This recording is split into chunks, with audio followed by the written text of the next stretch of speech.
오늘날 동물에 대한 연구가 활발히 진행되면서 예전에는 몰랐던 동물에 대한 새로운 사실들이 밝혀지고 있습니다.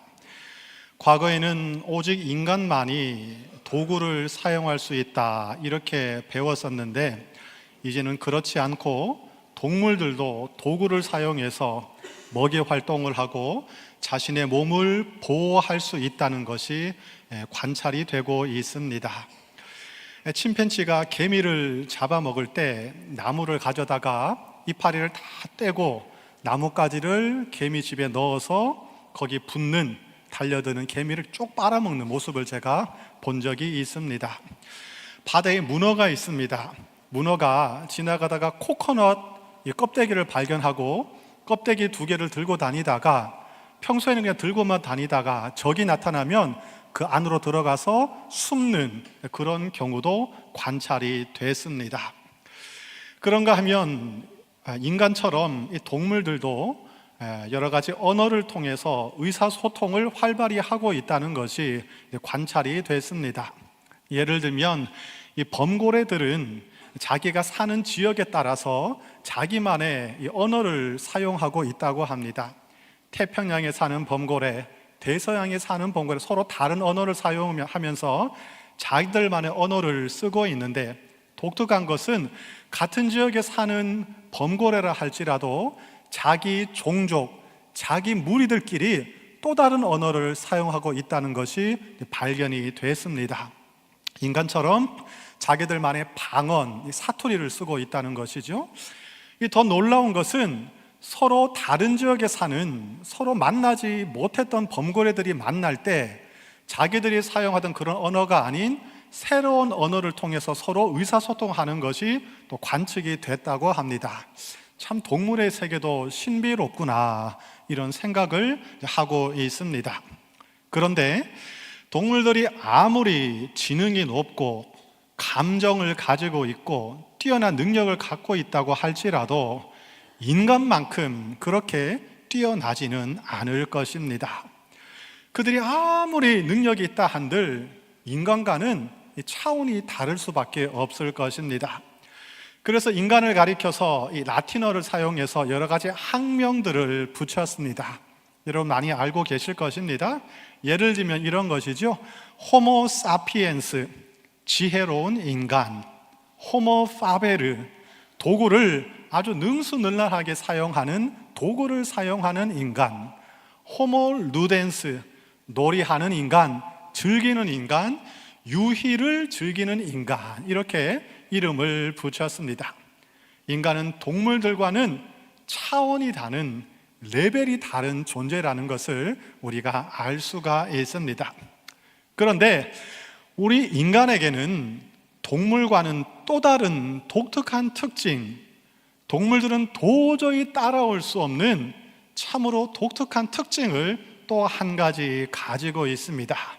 그것은 바로 불평, 원망하는 능력입니다. 동물에 대한 연구가 더 활발히 진행이 되면 동물들도 인간처럼 불평하고 원망하고 있구나, 또 이런 것이 발견될지도 모르겠습니다. 그러나 제 생각에는 아무리 그렇다 한들 인간만큼 그렇게 동물들이 불평하고 원망하지는 않을 것이라고 생각하고 있습니다. 사전을 찾아봤습니다. 라틴어로 무르무로라는 단어가 있습니다. 무르무로. 무르무로 어떤 뜻일까요? 중얼거리다. 무르무로 중얼거리다. 좀 비슷하지 않습니까? 중얼거리다, 웅얼거리다. 거기 더 나아가서 투덜거리다, 더 나아가면 불평하다라는 뜻을 라틴어 무르무로가 가지고 있습니다. 이렇게 한번 생각해 봤습니다. 정식으로 정해진 학명은 아니지만 호모 무르무란스, 무슨 말일까요? 불평하는 인간, 투덜거리는 인간, 원망하는 인간을 가리켜서 호모 무르무란스, 이렇게 이름을 붙일 수도 있겠다. 재미있는 생각을 한번 해봤습니다. 안타까운 것은 우리 신앙인들도, 예수 믿는 그리스도인들도 호모 무르무란스, 불평하는 인간에서 예외가 아니라는 사실입니다. 지금 우리 교회에서는 항존직 피택자 교육이 진행되고 있습니다. 이제 다다음 주면 이제 끝이 나게 되는데요. 매주 주일 오후 찬양 예배가 끝나면 미션홀에서 2시간가량 강의를 또 듣고 있습니다. 제가 시간 나면 조용히 뒤에 가서 살펴보다가 이제 나오곤 하는데, 지난주에 들러봤더니 지난주 교육의 주제는 직분자의 자세였습니다. 이제 항존직으로 직분을 받게 되면 어떤 자세로 교회를 섬겨야 할까, 이런 것에 대해서 토의를 하고 조별로 또 발표를 하는 시간이었습니다. 조별로 나누어져서 토의를 한 다음에 발표를 하는데 그 중에 이런 내용이 있었습니다. 참 재미있었고요, 제가 공감이 됐습니다. 어떤 분이 이렇게 썼습니다. 직분자의 자세 중 하나, 투덜거리지 않기, 가로하고 궁시렁 X 가로 닫고, 이렇게 기록된 것을 보고 제가 참 재미있다 그러면서 참 공감이 됐습니다. 우리가 교회 안에서 섬기며 봉사하며 예배하며 신앙생활하고 있지만 사실 우리들이 다 이렇게 투덜거리고 있고 궁시렁거리고 있구나, 이것을 반증하는 것이라고 저는 생각을 해봤습니다. 우리는 하나님의 은혜를 알고 있습니다. 내가 지금까지 하나님의 은혜 안에 살고 있었고 지금도 나에게 하나님께서 은혜를 베풀어 주신다는 사실을 믿고 있고 경험하고 있고 깨닫고 있습니다. 그런데 그와 동시에 우리는 너무나도 쉽게 반복해서 입술로 불평을 내뱉고 있는 것 같습니다. 한편으로 은혜를 알고 있지만 계속해서 입술로는 불평과 원망의 말을 투덜거리면서 그렇게 내뱉고 있는 것 같습니다. 우리가 성경을 읽어보면, 특별히 구약 성경을 읽어보면 계속해서 틈만 나면 불평하고 원망하고 투덜거리는 사람들이 등장하고 있습니다. 바로 이스라엘 백성의 이야기입니다. 오늘 본문도 바로 이것을 우리에게 전해주고 있습니다. 이스라엘 백성은 400년 동안 이집트, 즉 애굽에서 종살이 노예 생활을 하고 있었습니다. 하나님께서 어느 날 모세라는 걸출한 지도자를 보내셔서 그들을 애굽에서 구해내셨습니다. 해방을 시켜주셨습니다. 하나님께서는 모세를 통하여 10가지 기적을 일으켜 주셨습니다. 바로 왕이 너무나도 마음이 강팍했기 때문에 그 마음을 꺾기 위해서 기적을 일으켜 주셨는데, 바로 왕은 9번째 기적까지 전혀 마음이 움직이지 않았습니다. 그러다가 10번째 기적, 애굽 땅의 모든 장자들이 한날 한시에 죽는 끔찍한 기적을 경험하고 나서 그 즉시로 이스라엘 백성을 그 땅에서 떠나도록 보내버렸습니다. 이것을 가리켜서 우리는 출애굽, 영어로는 엑소도스라고 이름을 붙였습니다. 그런데 출애굽한 이스라엘 백성을 바라보자 바로의 마음이 또 바뀌었습니다. 안 되겠다, 다시 저들을 잡아와야 되겠다. 강력한 군대를 이끌고 이스라엘 백성을 추격하기 시작했습니다. 뒤에서는 애굽 군대가 따라오고 있고 앞에서는 커다란 홍해 바다가 그들을 가로막고 있습니다. 하나님께서 또 기적을 일으켜 주셨지요. 홍해 바다를 갈라서 그 바다 한가운데를 마른 땅처럼 걸어서 통과하도록 하나님께서 도와주셨습니다. 이처럼 출애굽은 전적으로 하나님의 은혜였습니다. 그들로서는 절대로 얻을 수 없었던 이 놀라운 은혜를 하나님께서 전적으로 선물로 허락해 주신 것이었습니다. 그러나 이스라엘 백성은 조금만 어려움을 만나면, 조금만 위기에 봉착하면 계속해서 원망하며 불평을 하고 말았습니다. 그들의 불평은 일시적인 감정이 아니었습니다. 그것은 그들의 습관이었습니다. 그들은 습관적으로 불평하고 원망했습니다. 결국 그것은 그들의 삶이 되고 말았습니다. 습관이 반복되면서 그냥 그것이 일상이 되었고 삶이 되고 말았던 것입니다. 여러분, 시간이 되시면 나중에 출애굽기와 민수기를 한번 읽어보시는데 이스라엘의 불평이라는 키워드를 가지고 한번 읽어보시길 바랍니다. 재밌습니다. 계속해서 틈만 나면 그들이 불평하고 원망하는 것을 여러분 읽을 수가 있을 것입니다. 오늘 다 설명하진 못하겠고 그 중에 대표적인 3가지 구절만 뽑아서 한번 살펴보도록 하겠습니다. 이스라엘 백성은 홍해라는 커다란 이 위기를, 문제를 만나자 그 즉시로 불평이 터져 나왔습니다. 출애굽기 14장 11절 12절 말씀을 함께 읽어보도록 하겠습니다. 앞에 스크린이 있습니다. 시작. 그들이 또 모세에게 이르되 애굽에 매장지가 없어서 당신이 우리를 이끌어내어 이 광야에서 죽게 하느냐? 어찌하여 당신이 우리를 애굽에서 이끌어내어 우리에게 이같이 하느냐? 우리가 애굽에서 당신에게 이런 말이 이것이 아니냐? 우리를 내버려 두라. 우리가 애굽 사람을 섬길 것이라 하지 아니하더냐? 애굽 사람을 섬기는 것이 광야에서 죽는 것보다 낫겠노라.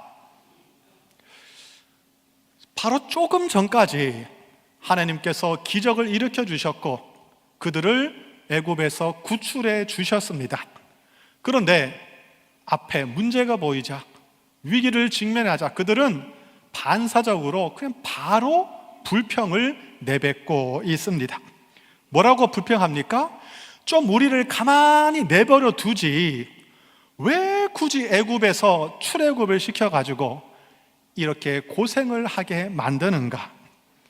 우리가 노예가 될지언정 그냥 애굽 사람을 섬기는 것이 지금보다 훨씬 좋겠다, 이렇게 불평하고 원망을 하고 있습니다.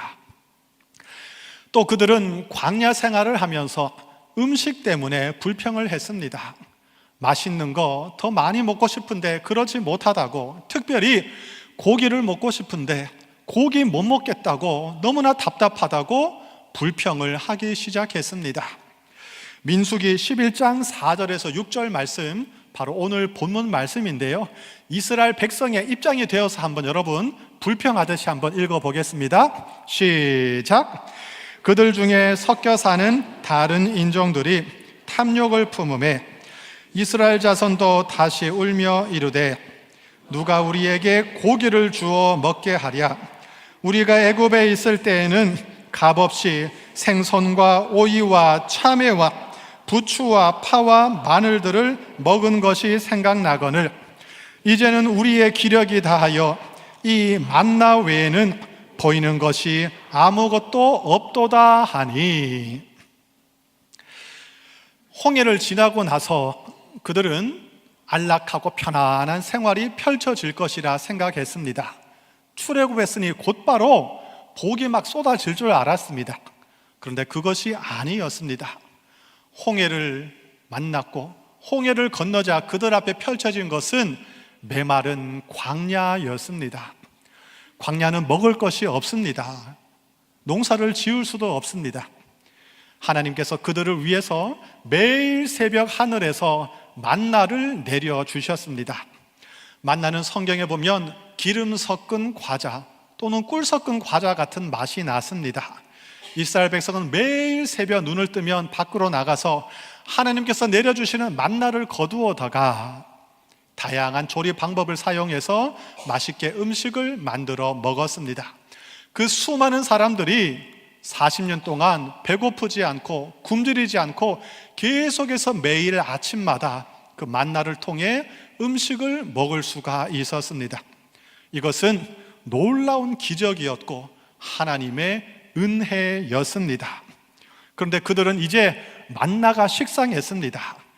이 만나밖에 없네. 스크린에 나오시죠? 이 만나 외에는 보이는 것이 없네. 투덜거리면서 더 맛있는 음식 내놓으라고, 특별히 고기 달라고, 스테이크 달라고 불평하며 원망하며 투덜거리고 있었습니다. 민수기 다른 곳에 보면은 21장에 보면 이렇게 되어 있습니다. 이 하찮은 음식밖에 없다. 또 불평합니다. 이 하찮은 음식을 바로 그들은 만나라고 생각했던 것이죠. 하나님이 주시는 만나밖에 없고 먹을 게 이거밖에 없고 참 살기 힘들다, 이렇게 그들은 불평했습니다. 하나님께서는 출애굽시키신 다음에 이스라엘 백성을 가나안 땅, 약속의 땅으로 인도하고 계셨습니다. 그런데 이 가나안 땅을 미리 염탐하고 온 정탐꾼들이 한숨을 쉬며 또 불평하기 시작했습니다. 가나안 땅을 정복하러 들어가기 전에 미리 정보를 입수해야 되니까 정탐꾼들이 먼저 정보를 가지고 돌아왔는데, 그 땅에 거주하는 거민들이 키가 너무나 크고 장대한 민족이었습니다. 저 사람들 거인이다, 거기에 비하면 우리는 메뚜기 같다, 우리는 절대로 저들을 이길 수 없다, 가나안을 정복할 수 없다, 이제 어떡하나 이러면서 불평을 하자 그 말을 들은 이스라엘 백성들이 또다시 불평하며 원망하기 시작했습니다. 민수기 14장 2절에서 4절 말씀인데 여러분 문맥을 떠올리면서 함께 또 읽어보겠습니다. 시작.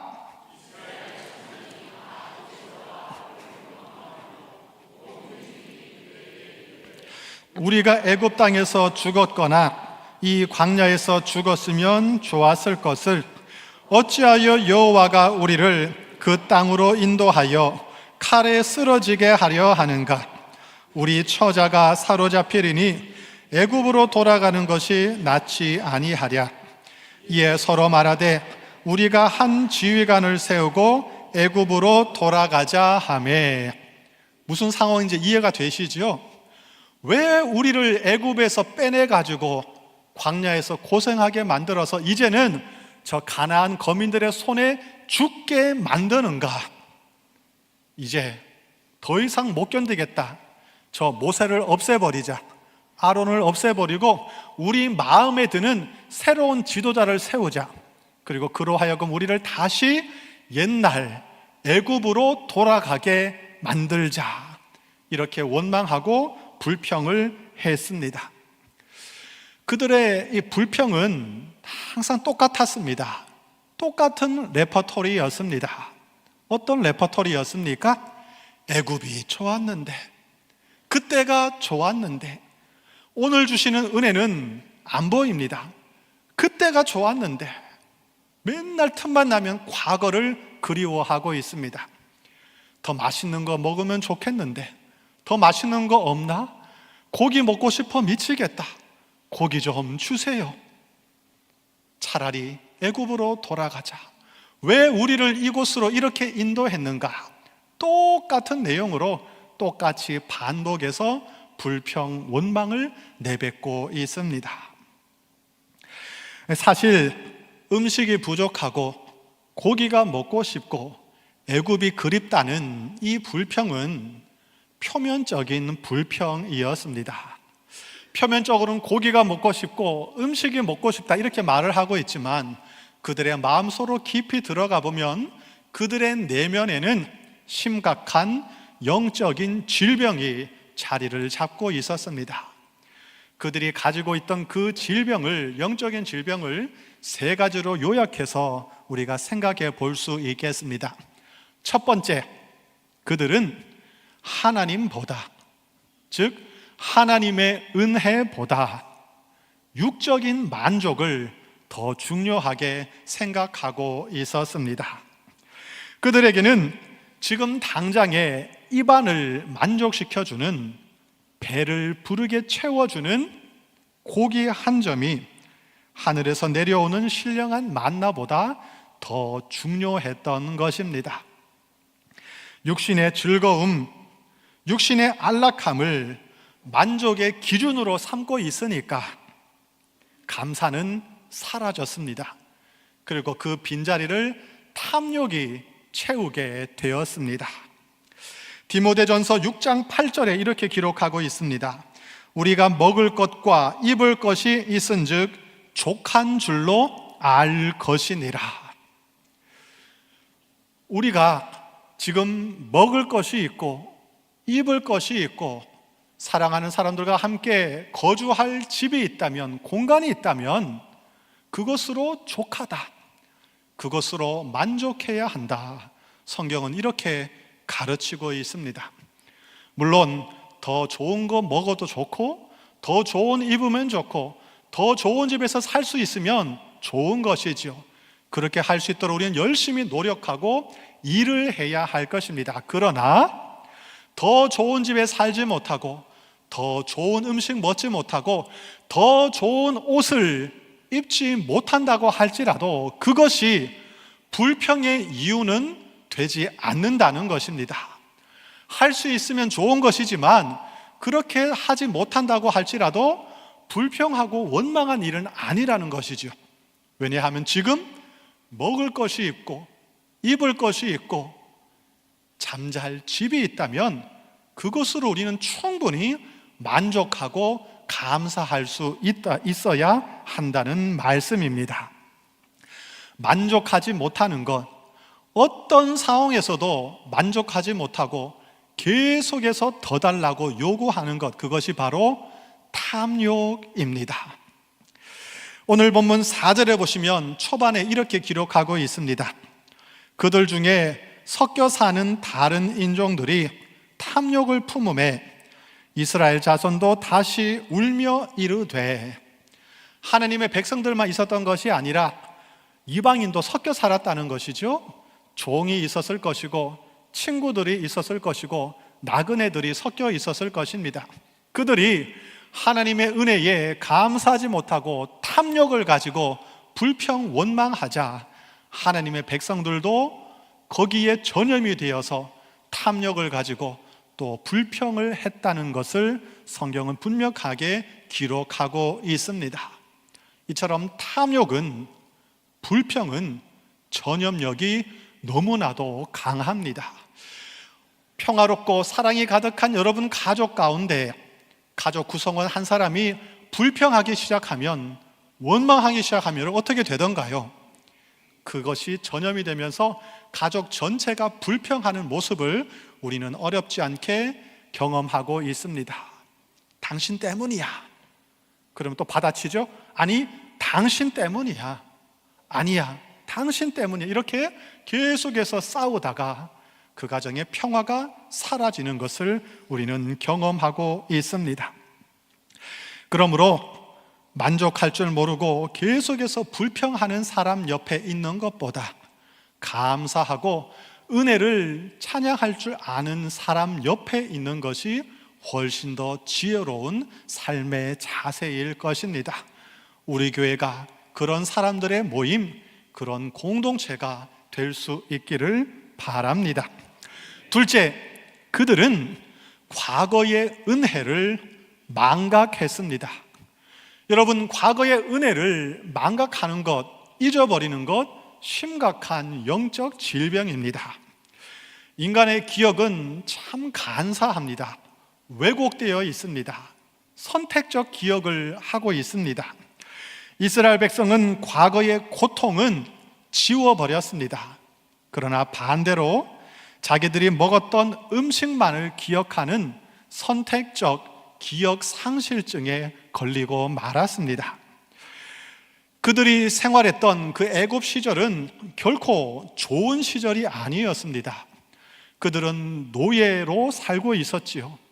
매일매일 강제 노역을 해야 했고 채찍질을 당했습니다.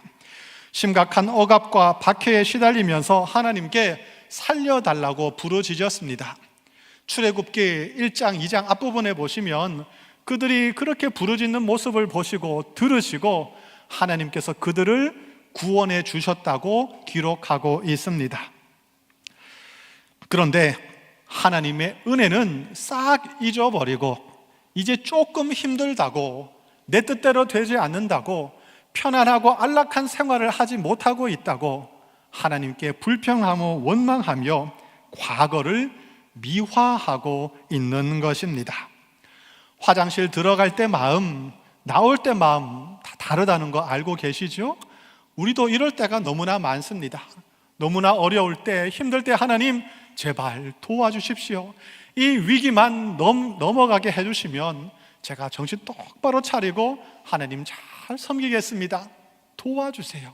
그런데 하나님께서 도와주시고 은혜를 베풀어 주셔서 그 고통의 시간이 다 지나가고 나면 언제 그랬느냐는 듯이 또다시 원망하고 불평하는 과거의 은혜를 잊어버리는 어리석은 우리들의 모습을 우리 또한 너무나도 잘 알고 있습니다. 셋째, 결국 그들의 마음 깊은 곳에는 불신앙이 자리를 잡고 있었습니다.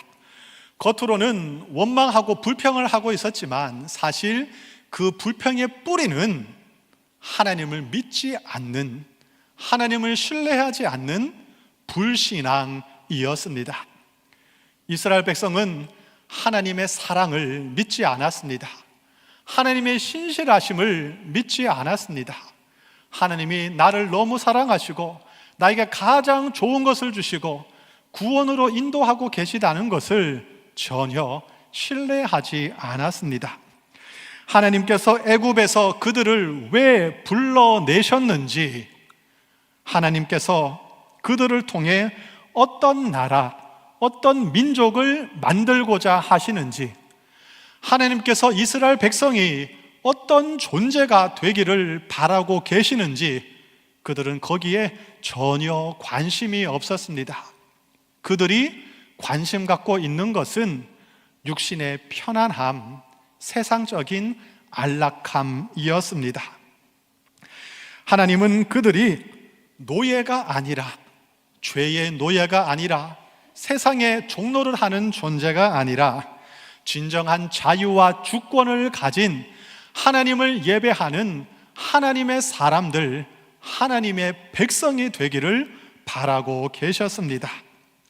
매일 아침 내리는 그 만나는 하나님의 신실한 사랑을 징표하는 상징이었습니다. 하지만 그들은 하나님의 뜻보다 세상적인 안락함, 자기 자신의 육신의 편안함만을 간구하고 있었습니다. 하나님의 계획에, 뜻에 관심이 없으니까 결국 그들의 입술에 남은 것은 불평과 원망밖에는 없었습니다. 여러분도 한번 생각해 보십시오. 저도 똑같습니다. 저를 향한 이 하나님의 뜻, 하나님의 계획을 깨닫지 못할 때 우리는 계속해서 불평하고 원망밖에 할 수 없을 것입니다. 성경에 나오는 이 이스라엘 사람들의 이 모습을 보다 보면 참 이해가 되지 않습니다. 하나님이 택하여 주시고 기적을 베풀어 주시고 구원해 주시고 계속해서 사랑해 주시는데 이들은 왜 이렇게 불평하고 원망할까? 왜 이렇게 죄를 짓고 하나님으로부터 계속 멀어지려고 하는 것일까? 참 이상하다, 이해할 수 없다, 이런 생각이 들 때가 있습니다. 그런데 사실은 이스라엘 백성의 모습이 바로 우리들의 모습입니다. 하나님께서 이스라엘 백성을 통해서 우리의 모습을 돌아보라고 성경에 기록을 해 주신 것이지요. 거울로 비춰주신 것입니다.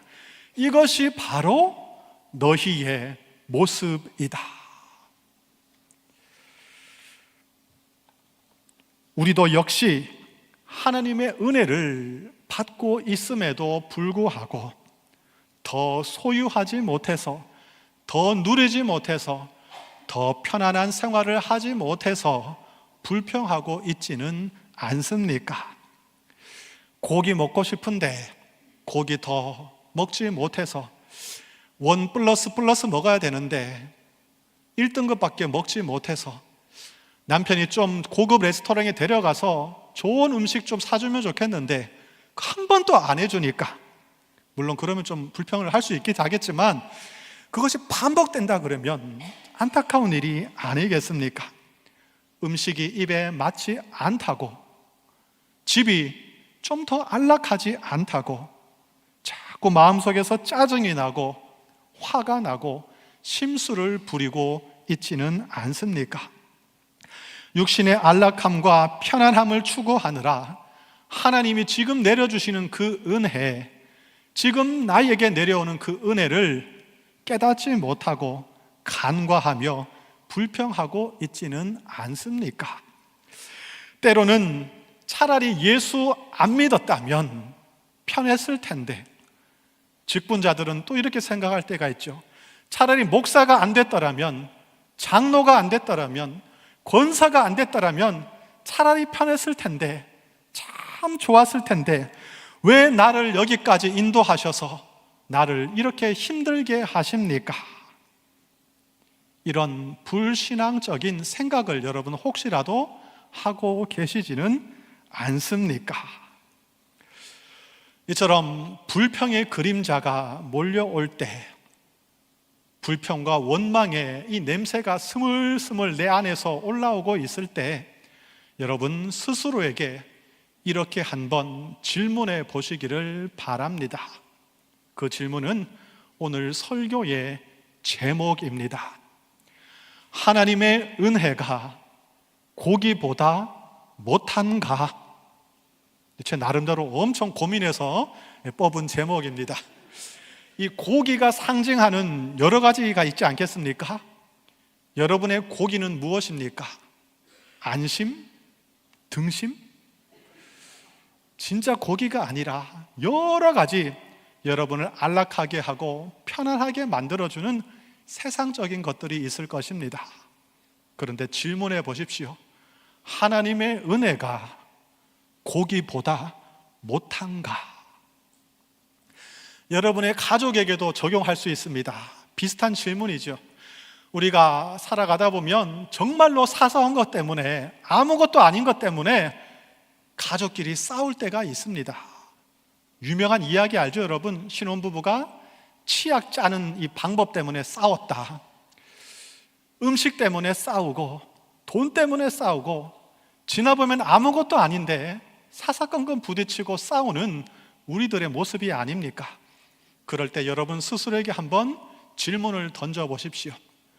가족이, 이 소중한 가족의 존재가 음식보다 못한가? 이 가족의 존재가 돈보다 못한가?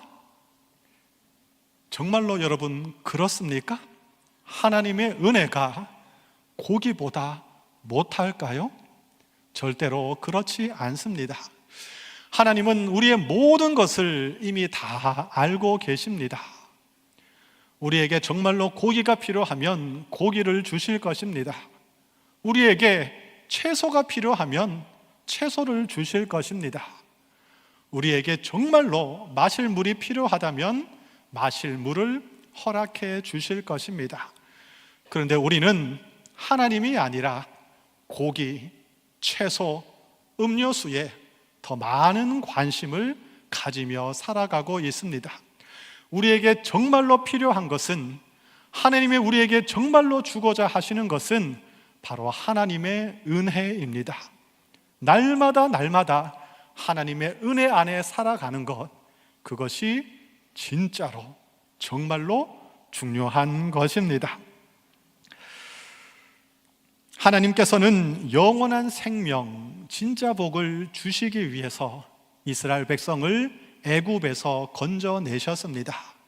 우리가 성경을 읽을 때 성경의 이야기를 때로는 영적으로, 비유적으로 해석할 때도 있습니다. 애굽이 무엇일까요? 애굽은 우리가 하나님 믿기 이전, 예수 믿기 이전 세상에 있던 상태를 가리키는 비유로 해석할 수 있습니다. 만나는 무엇일까요? 날마다 하늘에서 내려오는 일용할 양식입니다. 이제 세상의 다른 것으로 우리는 살 수가 없다는 겁니다.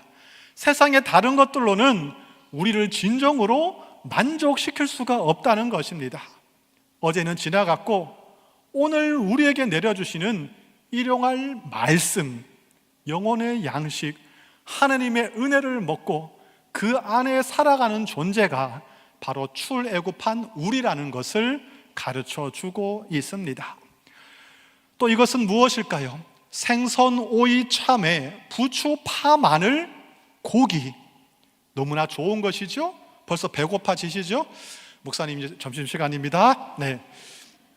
당연히 중요한 것이지만 비유적으로 해석하면 이것들은 세상의 안락함, 우리의 이기적인 욕심, 육적인 만족이라고 또 해석할 수 있습니다. 하나님은 우리를 하나님의 자녀, 천국 백성으로 삼아 주시기 위해서 애굽으로부터, 세상으로부터 우리를 건져내셨습니다. 그리고 지금처럼 하나님의 백성이 되게 하셨습니다.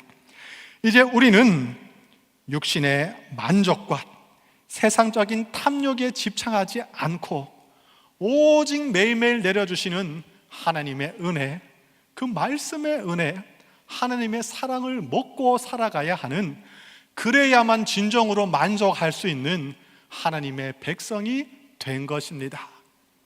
하나님은 우리를 그런 존재가 되게 하기 위해서 지금도 계속해서 빚어가고 있습니다. 그 하나님의 손길을 우리가 깨닫지 못하면, 바라보지 못하면 계속해서 우리는 불평하고 원망할 수밖에 없을 것입니다. 그러므로 여러분, 삶이 고단하고 우리가 걸어가는 매일매일 삶의 이 광야 같은 길이 험하다고 할지라도 애굽을 그리워하지 마시기를 바랍니다. 우리는 이미 죽음에서 생명으로 넘어온 출애굽한 하나님의 백성입니다. 이제 호모 무르무란스, 불평하는 인간에서 벗어나기를 축복합니다. 하나님의 은혜를 날마다 기억하고 감사하는 감사의 인간, 은혜의 인간으로 살아가시기를 축복합니다. 그러나 잘 되지 않을 것입니다. 그래서 우리가 말씀 듣고 기도하고 계속해서 신앙 공동체 안에 살아가고 있는 것입니다. 이번 한 주간 여러분 마음속에 계속해서 불평과 원망이 올라올 때 오늘 설교 제목을 기억하시면서 여러분에게 질문하시기를 바랍니다. 하나님의 은혜가 고기보다 못한가? 이 말씀을 기억하시며 감사하는 복된 한 주간 되시기를 부탁드립니다. 기도하겠습니다. 하나님 아버지, 오늘 이스라엘 백성들의 모습을 통해 우리의 부끄러운 모습을 돌아보게 하시니 감사합니다. 죽음의 땅 애굽에서 건져주시고 날마다 하늘의 만나로 먹여주셨음에도 불구하고 당장 입에 맞는 고기가 없다고 투덜거렸던 이스라엘 백성의 모습이 바로 우리의 모습임을 고백합니다. 세상의 안락함과 육체의 만족이 하나님의 구원의 은혜보다 앞서지 않도록 도와 주시옵소서. 우리 입술에서 원망과 불평의 독을 제거하여 주시옵소서. 어떤 상황 속에서도 하나님의 은혜가 세상 그 무엇보다 고기보다 귀합니다. 믿음으로 고백하는 우리 모든 성도님들 다 되도록 도와 주시옵소서. 우리를 불평의 인간에서 감사의 인간으로 변화시켜 주실 것을 믿사오며 우리 주님 예수 그리스도의 이름으로 기도드립니다. 아멘.